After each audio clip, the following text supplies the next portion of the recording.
Allu Arjun 'Pushpa 2' shooting ప్రస్తుతం శరవేగంగా సాగుతోంది. గత కొంతకాలంగా సుకుమార్ గ్యాప్ తీసుకోకుండా ఈ మూవీ షూటింగ్ చేస్తున్నారు. ఇప్పటికే కీలకమైన క్లైమాక్స్, యాక్షన్ సీక్వెన్స్‌ని తెరకెక్కించారు. ఇప్పుడు రామోజీ ఫిల్మ్ సిటీలో 'పుష్ప 2' షూటింగ్ జరుగుతోంది. సినిమాలోని కీలకమైన ఫైట్ సీక్వెన్స్‌ని తెరకెక్కిస్తున్నట్టుగా సమాచారం. 'పుష్ప 2'లోని యాక్షన్ ఘట్టాలు అన్నీ కూడా హై వోల్టేజ్‌లో గూస్ బంప్స్ క్రియేట్ చేసేలా సుకుమార్ డిజైన్ చేస్తున్నారని తెలుస్తోంది. ఇదిలా ఉంటే ఈ సినిమాలో మొత్తం 4 పాటలు ఉంటాయని సమాచారం. అందులో ఇప్పటికే 2 సాంగ్స్‌ని రిలీజ్ చేశారు. ఈ సాంగ్స్‌కి కూడా సూపర్ రెస్పాన్స్ వచ్చింది. మిగిలిన 2 సాంగ్స్‌లో ఒకటి ఐటెం పాటగా ఉండబోతోంది. దాంతో పాటు జాతర బ్యాక్‌డ్రాప్‌లో ఒక సాంగ్ చిత్రీకరించారట. ఈ సాంగ్ మూవీకి హైలైట్‌గా ఉంటుందని సమాచారం. అయితే ఈ సాంగ్‌ని సినిమా రిలీజ్‌కి ముందు వదిలే ఛాన్స్ లేదని మాట వినిపిస్తోంది. కేవలం ఈ జాతర సాంగ్‌ని థియేటర్స్‌లోని ఆడియన్స్‌కి ఎక్స్‌పీరియన్స్ చేయాలని సుకుమార్ అనుకుంటున్నారట.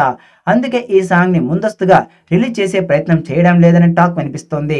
మూవీ రిలీజ్ తర్వాత జాతర సాంగ్ సెన్సేషన్ అవుతుందని మేకర్స్ అంచనా వేస్తున్నారు.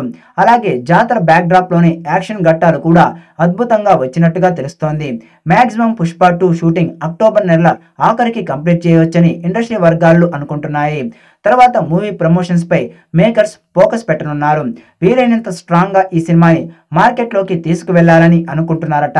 ఇప్పటికే ఈ సినిమాపై దేశవ్యాప్తంగా 550 కోట్ల వరకు థియేట్రికల్ బిజినెస్ జరిగిందని సమాచారం. ఈ స్థాయిలో కలెక్షన్స్‌ని అందుకోవాలి అంటే మౌత్ టాక్ అయితే గట్టిగా ఉండాలి. ప్రేక్షకులు ఎక్స్‌పెక్టేషన్స్‌కి తగ్గట్టుగా సుకుమార్ 'పుష్ప 2'ని సినిమాని రెడీ చేస్తున్నారని తెలుస్తోంది. అలాగే రిలీజ్‌కి ముందు 'పుష్ప 2' కంటెంట్‌తో కూడా భారీ హైప్ క్రియేట్ చేసేలా ప్లాన్ చేస్తున్నారు. అన్నీ అనుకున్నట్లు జరిగితే ఈ సినిమా 2024లో అతిపెద్ద ప్రాజెక్టుగా మారుతుంది. కంటెంట్ ప్రేక్షకుల ఎక్స్‌పెక్టేషన్స్‌కి అందుకుంటే అత్యధిక వసూళ్లు అందుకునే చిత్రంగా కూడా మారే అవకాశం ఉందని ట్రేడ్ పండితులు అంచనా వేస్తున్నారు. ఈ సినిమాలో అల్లు అర్జున్‌కి జోడీగా రష్మిక మందన నటిస్తోంది. 'పుష్ప'లో ఉన్న యాక్టర్స్‌తో పాటు అదనంగా మరికొంతమందిని కూడా కీలక పాత్రల కోసం సుకుమార్ తీసుకున్నారు. అందులో జగపతి బాబు కూడా ఉండడం విశేషం. మరి 'పుష్ప 2'తో 1000 కోట్ల టార్గెట్ పెట్టుకున్న అల్లు అర్జున్ దాన్ని రీచ్ అవుతాడా లేదా అన్నది చూడాలి.